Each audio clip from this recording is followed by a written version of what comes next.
Hello friends, हमारा चल रहा था क्लास 12th का चैप्टर नंबर 4 जनन स्वास्थ्य रिप्रोडक्टिव हेल्थ। लास्ट वीडियो में हमने 2 इम्पॉर्टेंट शॉर्ट नोट्स पढ़ लिए थे, उसकी लिंक आपको डिस्क्रिप्शन बॉक्स में मिल जाएगी। नेक्स्ट हमारा जो आज वीडियो में हम कवर करेंगे वो शॉर्ट नोट है युग्मक अंतः अंडवाहिनी स्थानांतरण। युग्मक अंतः अंडवाहिनी स्थानांतरण या फिर गैमेट इंट्रा फैलोपियन ट्रांसफ़र और GIFT। देखो हमारा वेरी शॉर्ट में 1 मार्क्स में आ जाता है कि GIFT की फुल फॉर्म क्या है, तो आपको ये याद करनी है गैमेट इंट्रा फैलोपियन ट्रांसफ़र। ठीक है। और हिंदी में देखो जब हमारे एग्जाम में क्वेश्चन आता है तो आपका ये लिखा आ सकता है कि GIFT पर टिप्पणी कीजिए या फिर युग्मक अंतः अंडवाहिनी स्थानांतरण पर टिप्पणी कीजिए। कभी भी ये पूरा नहीं लिखा आएगा, इसलिए आप हिंदी में याद करो और इंग्लिश में भी याद करो और फुल फॉर्म के बेस में या फुल फॉर्म के तरीके से भी याद करो। ठीक है। तो इसमें है क्या, इस विधि का प्रयोग उन स्त्रियों या फिर फीमेल्स में किया जाता है जो ओवम नहीं बना सकती हैं। अब ओवम क्या है? ओवम आपको मैंने बताया था फीमेल गैमेट है। ओवम क्या है हमारा? फीमेल गैमेट है। ओवम हमारा है फीमेल गैमेट या फिर मादा युग्मक।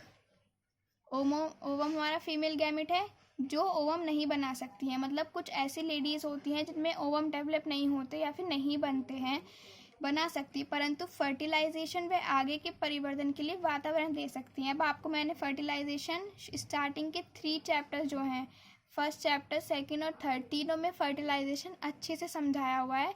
आपको उसकी लिंक डिस्क्रिप्शन बॉक्स में मिल जाएगी। परंतु जो वो लेडीज़ हैं वो फर्टिलाइजेशन वे आगे के परिवर्धन मीन्स भ्रूण के बाद जो परिवर्धन होते हैं, जायगोट बनता है, गैस्ट्रुला, ब्लास्टुला, ये सब स्टेजेस आती हैं, वो सब कर सकती हैं। आगे के परिवर्धन के लिए वातावरण दे सकती हैं। इसमें एक दाता स्त्री से ओवम को निकालकर उस स्त्री के ओविडक्ट में ट्रांसफ़र कर दिया जाता है। कोई दाता होती है जो ओवम देती है, उसके ओवम लेकर उस स्त्री का मतलब है जिसमें ओवम नहीं बन रहे हैं, उसके ओविडक्ट, यहाँ पे ओविडक्ट नहीं आएगा, यहाँ पे आएगा फैलोपियन ट्यूब आएगा, फैलोपियन ट्यूब, या फिर हिंदी में बोलते हैं अंडवाहिनी। अंडवाहिनी, उस स्त्री की अंडवाहिनी फैलोपियन ट्यूब में ट्रांसफ़र कर दिया जाता है।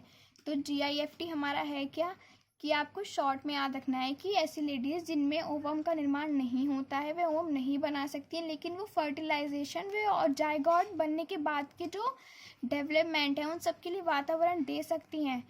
तो इसमें क्या करते हैं, कोई दाता होती है, दाता स्त्री जो डोनर समझ लीजिए, जो ओवम देगी, और दूसरी स्त्री किसके में ट्रांसफ़र करेंगी, जिसके में ओवम नहीं बन रहे हैं उसके में ट्रांसफ़र कर देते हैं। तो यही क्रिया पूरी क्या कहलाती है? युग्मक अंतः अंडवाहिनी स्थानांतरण। आपको नाम से पता चल रहा है युग्मक गैमेट। गैमेट क्या होता है? फीमेल के ओवम। अंडवाहिनी कहाँ पे ट्रांसफ़र कर रहे हैं? फैलोपियन ट्यूब या फिर अंडवाहिनी में, इसलिए इस पूरी क्रिया का नाम युग्मक अंतः अंडवाहिनी स्थानांतरण या फिर गैमेट इंट्रा फैलोपियन ट्रांसफ़र और GIFT होता है। नेक्स्ट है हमारा अंतः कोशिकीय शुक्राणु निक्षेपण। अंतः कोशिकीय शुक्राणु निक्षेपण, इंट्रासाइटोप्लाज्मिक स्पर्म इंजेक्शन और ICSI। ये वाला जो है ICSI ये मोस्ट इम्पॉर्टेंट है, वेरी मोस्ट है। ये आपका 1 मार्क्स में भी आ जाता है कि ICSI की फुल फॉर्म लिखिए। तो I से इंट्रा, C से साइटोप्लाज्मिक, S से स्पर्म, I से इंजेक्शन, इंट्रासाइटोप्लाज्मिक स्पर्म इंजेक्शन, अंतः कोशिकीय शुक्राणु निक्षेपण। तो ये है क्या कि प्रयोगशाला में भ्रूण बनाने की इस प्रक्रिया में स्पर्म को सीधे ओवम में अंतःक्षेपित या फिर अंतःक्षेपित का मतलब होता है इंजेक्ट करना, इंजेक्ट या फिर इंजेक्शन से लगा देना, इंजेक्ट कर दिया जाता है। तो प्रयोगशाला में भ्रूण बनाने की, तो ये प्रक्रिया आपको ये तो पता चल गया किस लिए करी जा रही है? भ्रूण बनाने के लिए। ये लिखा है ना भ्रूण बनाने की इस प्रक्रिया, तो ये प्रक्रिया किस लिए यूज़ हो रही है? भ्रूण बनाने के लिए। इस प्रक्रिया में स्पर्म क्या होते हैं? Male gamete. आपको मैंने बताया था, कई बार बता चुकी हूँ तो कि मेल गैमेट स्पर्म और फीमेल गैमेट ओवम होते हैं या फिर शुक्राणु और अंडाणु। इस प्रक्रिया में स्पर्म मेल गैमेट होता है जो को सीधे ओवम क्या है? फीमेल गैमेट, अभी बताया था ऊपर, फीमेल गैमेट ओवम में अंत्यशेपित इंजेक्ट कर दिया जाता है। तो इस प्रक्रिया में हमने सीधे स्पर्म को किस में इंजेक्ट किया है? ओवम में। यह तकनीक मेल्स में स्पर्म के अभाव, जिनमें मतलब स्पर्म नहीं बनते हैं या फिर कम बनते हैं, स्पर्म के अभाव, स्पर्म का ओवम में प्रवेश करने की अक्षमता में यूज़ की जाती है। अब देखो ये टेक्निक क्यों यूज़ करी जा रही है? मेन पर्पज़ है इसका भ्रूण बनाना, क्योंकि भ्रूण तभी बनेगा जब फर्टिलाइजेशन होगा। फर्टिलाइजेशन के लिए ओवम भी चाहिए और स्पर्म भी चाहिए। तो ये जिन मेल्स में स्पर्म बहुत ही कम बनते हैं या फिर इतनी क्षमता नहीं होती कि ओवम को निक्षेपित मतलब ओवम को फर्टिलाइज्ड कर दें, इसलिए इस टेक्निक को बनाया गया।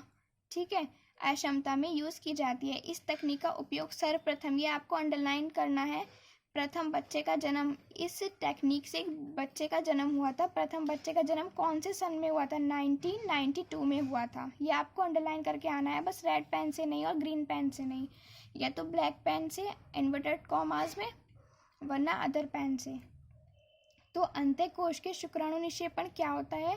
इस का मेन पर्पज़ है भ्रूण बनाना, क्योंकि भ्रूण बनेगा फर्टिलाइजेशन से। फर्टिलाइजेशन मैंने आपको बताया था, मेल और फीमेल गैमेट जब दोनों आपस में संयुग्मन करते हैं तो हमारा फर्टिलाइजेशन होता है। ठीक है, युग्मक अंत्य है अंडवाहिनी स्थानांतरण होता है। क्यों? जिसमें फीमेल्स के लिए है ये और ये है मेल के लिए। वीडियो पसंद आई हो तो लाइक कर देना, मेरे चैनल को सब्सक्राइब कर देना। Thank you for watching.